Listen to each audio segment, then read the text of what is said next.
जो शिव की पूजा की परंपरा धीरे धीरे इधर आई, वैदिक काल में आई,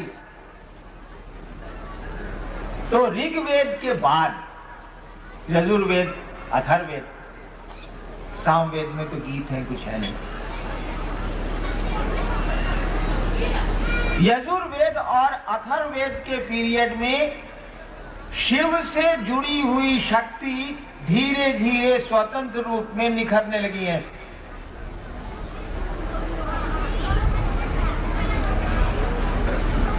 और शक्ति का स्वतंत्र रूप होता चला गया है, वह भी इंडिपेंडेंट अपना पावर रखने लगी है। ऐसे इतिहास बढ़ रहा है। ऋग्वेद में एक देवी का नाम आया है, यजुर्वेद में उसी देवी को कहा गया है, और शिव से जुड़ी एक देवी का नाम आया।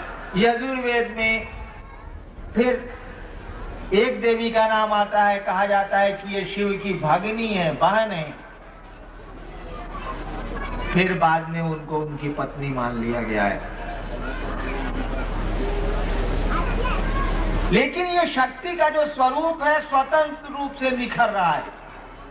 शिव से इनको जुड़ा हुआ माना गया है, लेकिन धीरे धीरे जैसे जैसे समय बीत रहा है, प्राचीन भारत से हम लोग अर्वाचीन भारत की ओर चले आ रहे हैं, इधर चले आ रहे हैं, तो देखते हैं कि शक्ति का स्वरूप स्वतंत्र रूप से निखरता चला जा रहा है। उनकी स्वतंत्र पूजा की परंपरा शुरू हो गई है।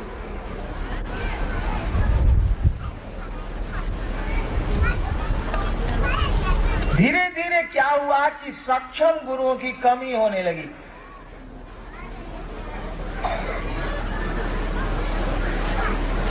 तो भक्ति धारा जो चली थी सिंधु घाटी सभ्यता से, जिसको आगमिक धारा के रूप में जाना जाने लगा, वेदों के कर्म कांड से प्यार में कर्म कांड आ गया, औपचारिकताएं प्रवेश कर गई। यानी आगमिक धारा भी सिस्टम में आने लगी। प्यार तो सिस्टम जानता नहीं, प्यार प्यार है। स्वतः शिव के प्रति लोगों के प्यार की स्थिति कम होने लगी, तो प्यार पैदा करने का तरीका ढूंढा जाने लगा। प्यार पैदा करने का बहुत सुंदर तरीका इस देश में भी एक है। एक हमारे गुरु भाई ने कहा कि प्यार तो पैदा हो जाता है, किया नहीं जाता। बात बिल्कुल सही। हमारे देश में प्यार पैदा करने का एक बड़ा ही सुंदर तरीका है, बड़ा ही सुंदर प्रचलन है। हमारे यहाँ की शादियां, लड़का लड़की को नहीं जानता है, लड़की वाले लोग लड़के वाले लोगों को बिल्कुल नहीं जानते हैं। वार्ता चलती है, कथा वार्ता होती है। मिथिला में कहा जाता है कथा। मैं जब मधेपुरा में था तो मैंने इस शब्द को जाना। कथा छई, इसका मन है कि ब्याह शादी का गौप है नहीं।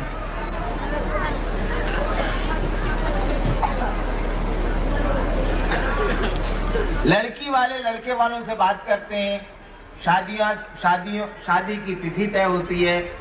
लड़का लड़की के बारे में कुछ भी नहीं जानता है। लड़के की मना स्थिति, लड़की की मना स्थिति, दोनों का परिवेश भिन्न है। न लड़की लड़के को जानती है, न लड़का लड़के को जानता है। दोनों की स्थितियां और परिवेश भी भिन्न भिन्न है।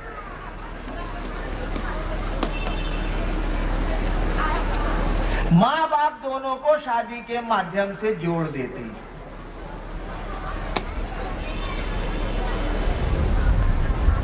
माँ बाप दोनों को शादी के विवाह के उत्सव में दोनों को जोड़ देते हैं, शादियां करा देते हैं।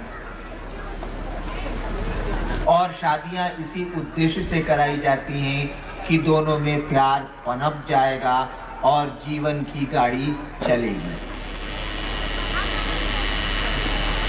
और चलती है। ढेर सारे भाई यहाँ बैठे हैं, उनको यह चिंता सता रही होगी कि हमार मेहरारू कैसन बिया, देखो हम 4 घंटा से जब बैठल बनी। या हमारी माँ बहनें सोचती होंगी कि पति ऑफिस गए हैं, अब लौट के आएंगे, खाना खाना है, अब चलना चाहिए, दोपहर का समय बीत रहा है। देखिए प्यार पनप गया, चिंता आपको सताने लगी, संवेदनाएं बढ़ने लगी, आप संवेदनशील होने लगे। शादी के माध्यम से प्यार पैदा कर दिया गया है और प्यार हो गया है। एक दिन कोई लड़का लड़की को नहीं जानता था, लड़की लड़के को नहीं जानती थी, दोनों बिल्कुल एक दूसरे से अनजाने थे।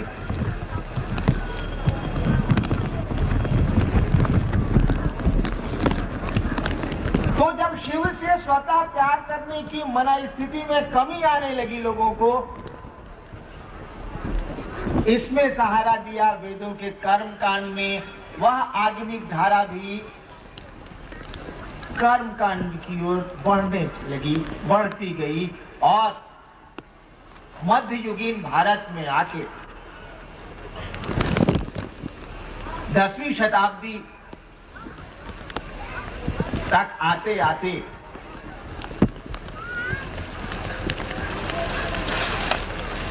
आगमिक धारा जो बाद में तंत्र के नाम से जानी गई, उसको भी मजबूर होना पड़ा वेदों का वर्चस्व स्वीकार करने को। कोई उपाय नहीं बच गया।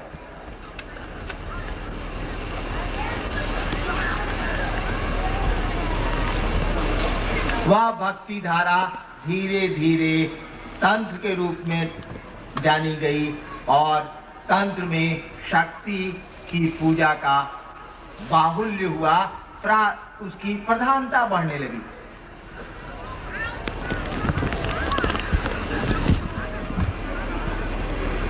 अब शक्ति को जगा के शिव से जुड़ने की प्रक्रिया प्रारंभ हो रही है और शक्ति को जगा के शिव से जुड़ने की इस प्रक्रिया का नाम तंत्र हो गया। यह आगमिक धारा ही है, आगम बाद में चल के जाना जाने लगा तंत्र के रूप में। तीनों सभी चीजें एक ही हैं, भक्ति धारा, आगम और तंत्र एक ही जमीन पर पनपे हुए फूल हैं। ये अलग अलग चीजें नहीं है। ये तंत्र प्रोडक्ट है भक्ति धारा का, आगम प्रोडक्ट है भक्ति धारा का, यानी मूल में भक्ति धारा ही है। और इसका बहुत सुंदर प्रमाण, छोड़िए इतिहास को, क्या बोलता है इतिहास, इसका बहुत सुंदर प्रमाण आपको मिलेगा। आप भारतवर्ष के तांत्रिकों की जीवन गाथा को पढ़ लें। आप इस देश में जो तांत्रिक के नाम से जाने गए हैं लोग, उनका जीवन इतिहास पढ़ लीजिए, साफ लगेगा कि ये भक्ति धारा है। भारतवर्ष के तांत्रिकों का नाम लीजिए तो जरा, जिनको हम आप जानते हैं उन्हीं को न बड़ा मानेंगे हम लोग। इधर से चलिए, वर्तमान काल से हम लोग पीछे थोड़ा सा घुस के देखें एक दो उदाहरण। रामकृष्ण परमहंस, विवेकानंद जी के गुरु, जीवन शुरू किया कर्म कांड से। शुरुआत है, प्यार पनपाने की कोशिश हो रही और आ गए कहां? बिल्कुल प्रेम में, भक्ति में। अपने शिष्य विवेकानंद को कहते हैं नोरेन मां डाकचे, नरेंद्र मां आवाज देती।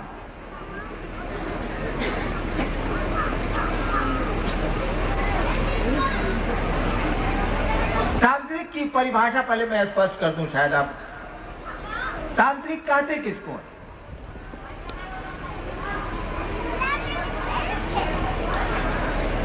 जो शिव और शक्ति से प्रेम करता है उसे ही तांत्रिक कहते हैं।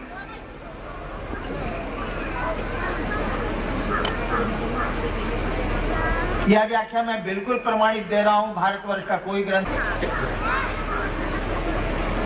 योग से जुड़ा हुआ विज्ञान है हमारे यहाँ, बहुत बड़ी पुरानी पुस्तक है हम लोगों के पास, विज्ञान भैरव तंत्र। विज्ञान भैरव तंत्र में 112 योग की विधाएं हैं, तंत्र की विधाएं उसमें नहीं। वैसे तंत्र की क्या विधा होगी, प्यार की कौन सी विधा होती? विज्ञान भैरव तंत्र की शुरुआत में भगवती पूछती हैं शिव से,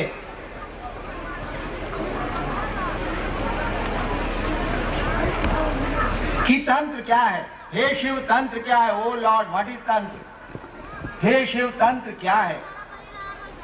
शिव कहते हैं कि हे पार्वती, तंत्र कुछ भी नहीं है, बस प्यार और समर्पण है। ओ देवी, लव, तंत्र is nothing but love and surrender. तांत्रिक उसे कहते हैं जो शिव और उनकी शक्ति से, उनकी इच्छा से, शक्तियां शिव की इच्छा है, तांत्रिक उसे कहते हैं जो शिव और शक्ति से प्यार करता है, प्रेम करता है। और आप जानते हैं प्रेम लेता नहीं है, प्रेम देता है। प्रेम में लेने का सिस्टम नहीं है भैया, देने का सिस्टम। किसी को प्रेम करके देखिए, आप उससे कुछ भी लेना नहीं चाहेंगे, देना चाहेंगे। मेरे सुख अब तेरे, तेरे दुख अब मेरे। दुख लेना चाहेंगे, दुख उसको देंगे नहीं, उसको परेशानियां देंगे नहीं। जो तुम आ जाते एक बार, कितनी खुशियां, कितने संदेश पथ में बिछ जाते, वन पराग गाता प्राणों का तार तार। देखिए प्रेम की स्थिति। तो जो शिव और शक्ति से प्रेम करते हैं, भारतवर्ष उन्हें तांत्रिक मानता रहा है, यही तांत्रिक की परिभाषा है। और इस परिभाषा के तहत हम जानते हैं कि रामकृष्ण परमहंस भगवती के, काली के बहुत बड़े भक्त थे। और देखिए उस तांत्रिक की मना स्थिति, नोरेन मां डाकचे।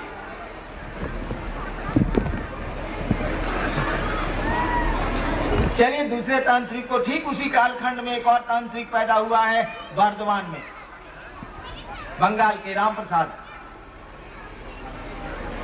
कमलाकांत पुजारी थे काली मंदिर बर्धमान के। वो बंगला में ढेर सारे गीत हैं कमलाकांत के। आज भी आप बर्धमान के उस वो जो उनका बर्धमान की महारानी थी, उनका जो मंदिर है, आप जाएंगे तो देखेंगे कि वो कमलाकांत जहाँ बैठा करते थे वहाँ आदमी की खोपड़ी रखी है और चिमटा रखा है, ढेर सारी चीजें उनकी रखी हैं। कमलाकांत ने शुरू किया साधना से, श्मशान की साधना से, मानव खोपड़ियों से साधना की होगी उन्होंने, अभी भी रखा है, मैंने देखा।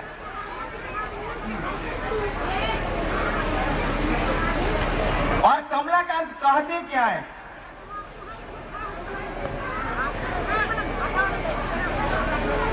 सकलई तुम्हार इच्छा,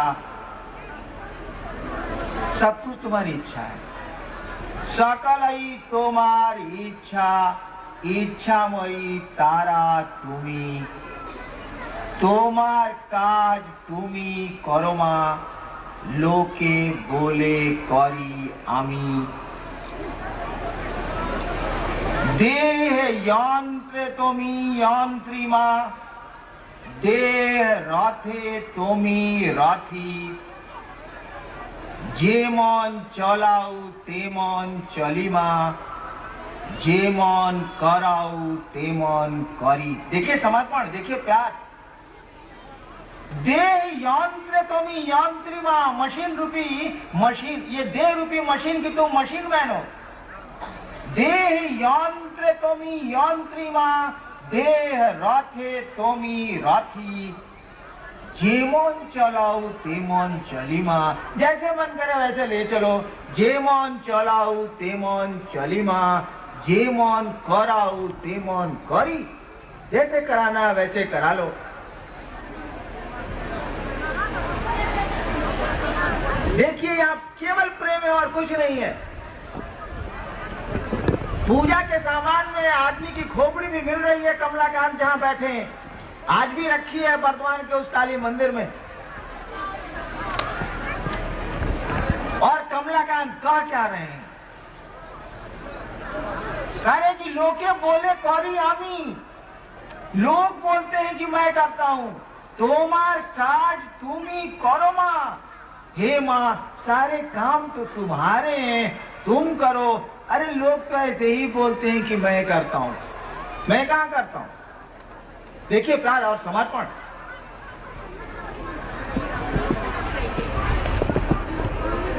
और उदाहरण चलिए, एक और उदाहरण देखिए, वामा खेपा, बंगाल तारापीठ। वह मां का दीवाना है। मंदिर में वामा खेपा ने पैखाना कर दिया, मंदिर के पुजारी के पद से उनको हटा दिया गया। प्यार में होश ही नहीं रहा। वामा खेपा बिना तारा के रह ही नहीं सकते। प्यार में ऐसा लगता है कि अपने पॉकेट में रखते हैं वो भगवती को। यानी मैं यह कह रहा था कि तंत्र कुछ भी नहीं है, बस प्यार है। वो सिंधु घाटी सभ्यता से चली भक्ति धारा भारतवर्ष की। इतिहासकारों का यह कहना कि प्राचीनतम भारत में भक्ति धारा थी। आज भी इस वर्तमान काल में भक्ति धारा ही है। आज भी वही प्रेमोपासना है। आज आप घरों में देखें लोग क्या करते हैं, अगरबत्ती जलाया, प्रणाम किया, एक दो स्तुति गाली, देखिए वही प्रचलन है। आज योग घरों में नहीं है, तंत्र घरों में है। तंत्र यानी भक्ति, तंत्र घरों में है, भारत के घर घर में है। अनजाने रूप से है, आप तंत्र की ही पूजा करते हैं। भक्ति धारा भारतवर्ष में पूरे घर घर में फैली है।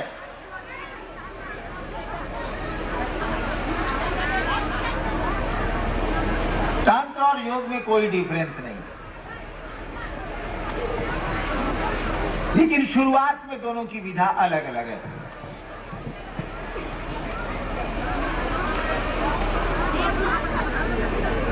तंत्र शब्द का अर्थ है फैल जाना, तन्ना, तनु धातु से बना है, एक्सपेंशन। तंत्र शब्द का अर्थ है तन्ना, फैलाओ, इतना फैलाओ कि परमात्मा के मन के बराबर व्यक्ति का मन हो जाए, जीवात्मा का मन हो जाए। योग का भी यही अर्थ है, जुड़ जाना। Plus of the unit mind with the cosmic mind. योग का भी अर्थ है अपने को परमात्मा से जोड़ देना। लेकिन दोनों में थोड़ा सा शुरुआत में अंतर है। भक्ति धारा ने कहा कि प्रेम में तो कुछ छोड़ने और पकड़ने की जरूरत ही नहीं है। आप मुर्गा खाइए तब भी किसी से प्रेम कर सकते हैं। भाई अपने बेटे से प्रेम करने में मुर्गा कहां से दिक्कत पैदा करता? आप प्याज लहसुन नहीं भी खाइए तो अपने बेटे को प्रेम करने में कहां असुविधा पैदा होती है? आप लाल कपड़ा पहनिए या साधु का बाना पहनिए या पैजामा पहनिए, भाई पत्नी से प्रेम करने में पतलून कहां आड़े आती है? प्रेम तो मन की चीज है, भीतर की चीज है। तो प्रेम में तो कोई वासना हो ही नहीं सकती। सब जात धर्म को भी तंत्र नहीं माना है, भक्ति धारा ने भी नहीं माना है। हमारे यहाँ सूफी संत हुए हैं, इसी भक्ति धारा के वो सब सारे लोग हैं। मुंगेर में मैंने कही थी कहानी, या कहा वो हमारे बहुत महान सूफी संत हुए हैं मंसूर, जिन्होंने अनल हक कहा। कहा जाता है कि मंसूर एक बार बैठे थे, टोपी पहने बैठे थे।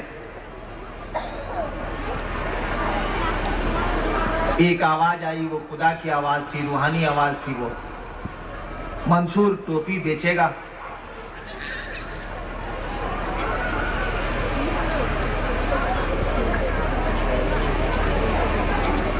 मैंने जो सुन रखा है वही मैं कह रहा हूं। खुदा ने कहा मंसूर टोपी बेचेगा। मंसूर ने कब कहा तेरे पास है क्या जो तू खरीदेगा? फिर आवाज आई मंसूर टोपी बेचेगा। और मंसूर ने फिर कहा तेरे पास है क्या जो तू खरीदे? आवाज आई पूरी कायनात मेरी, पूरी सृष्टि मेरी, सब कुछ मेरा, और तू कहता है कि मेरे पास है क्या जो मैं खरीदूं? बोल, बेचेगा अपनी टोपी? मंसूर ने कहा ठीक बेचूंगा, एक मेरा काम कर दे मैं बेच दूंगा टोपी अपनी। खुदा ने कहा बोलो। मंसूर ने कहा मुझको जन्नत दे दे, लेकिन एक शर्त है, और किसी को मत देना। खुदा ने कहा ये कैसे संभव? मंसूर ने कहा ठीक, जन्नत न देता है मत दे, मुझको जहन्नुम दे दे, लेकिन एक शर्त है, और किसी को फिर मत देना। खुदा ने कहा ये भी कैसे संभव है मंसूर? मंसूर ने कहा मैंने कहा ना कि तेरे पास है क्या जो तू खरीदेगा, मुझको टोपी नहीं बेचनी, तू जा। देखिए प्यार, ये संवाद क्या बोल रहे हैं? एक दीवाना है खुदा का, प्रेमी है भगवान का, ये संवाद तो इसी के द्योतक है ना। तो प्यार में तो क्यों कोई वंदना होती नहीं।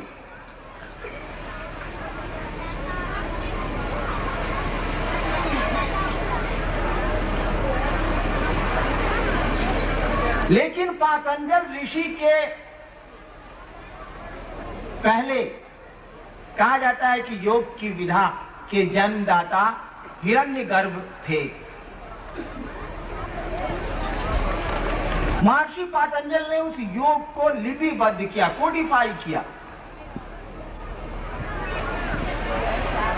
अष्टांग योग भारतवर्ष में आया, योग की प्रक्रिया हमारे देश में आई, और पातंजल ऋषि ने इसको लिपिबद्ध किया, इसीलिए योग को पातंजलि ऋषि के नाम से जाना जाता है।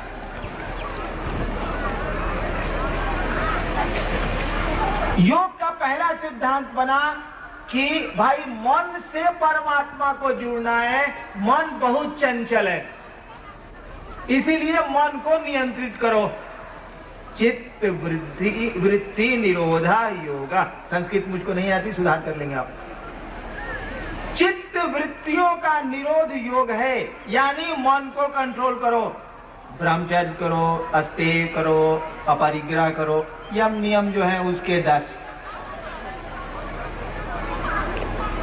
योग ने शुरू किया कि अब तुम अपने मन पर नियंत्रण करो, प्याज लहसुन मत खाओ क्योंकि पचने में गरिष्ठ होता है, 48 घंटे में पचता है और यह मन को विचलित करेगा। कहा कि भोजन पर नियंत्रण करो, गरिष्ठ भोजन शरीर में प्रभाव अपना डालते हैं और शरीर से मन जुड़ा हुआ है, इसीलिए मन भी प्रभावित होगा। संयमित जीवन के साथ चलो। योग ने शुरू किया कि चित्त वृत्तियों का निरोध करो, मन को नियंत्रित करो और तब परमात्मा से जुड़ो। मन को नियंत्रित करो और तब परमात्मा से जोड़ो। योग की विधा इस पर चली।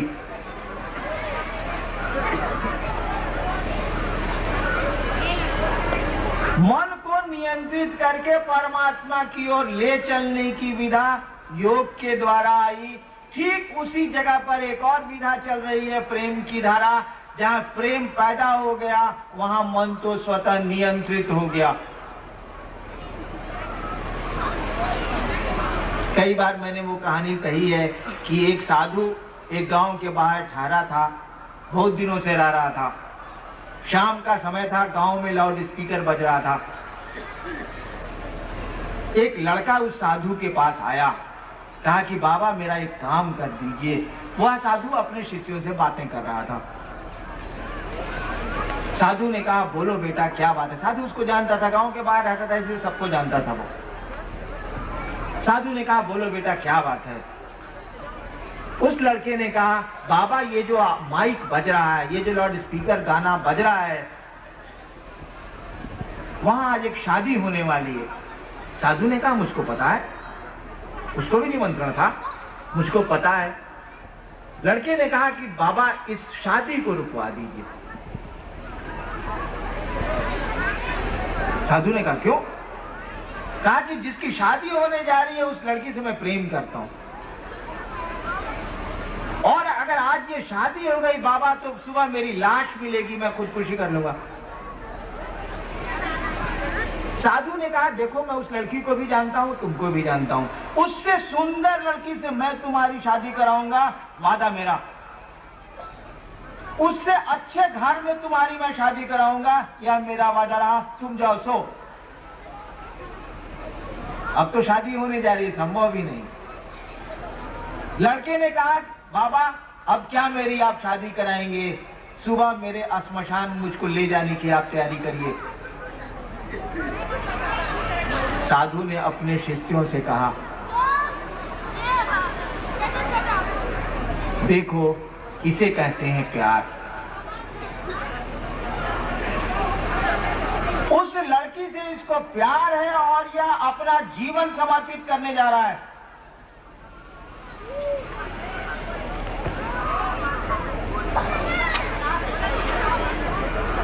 इसको अभी कुछ नहीं सूझ रहा है उसके अलावा।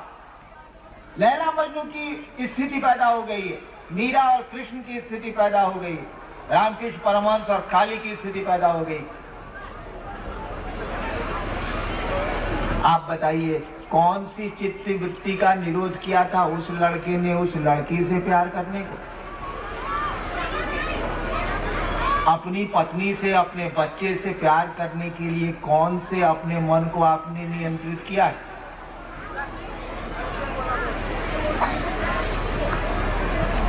भारतवर्ष में प्राचीनतम काल से चली आ रही यह विधा प्रेम की, इसने वर्जनाओं को नहीं माना, कहा जो है सो ठीक है, परमात्मा से प्यार करो।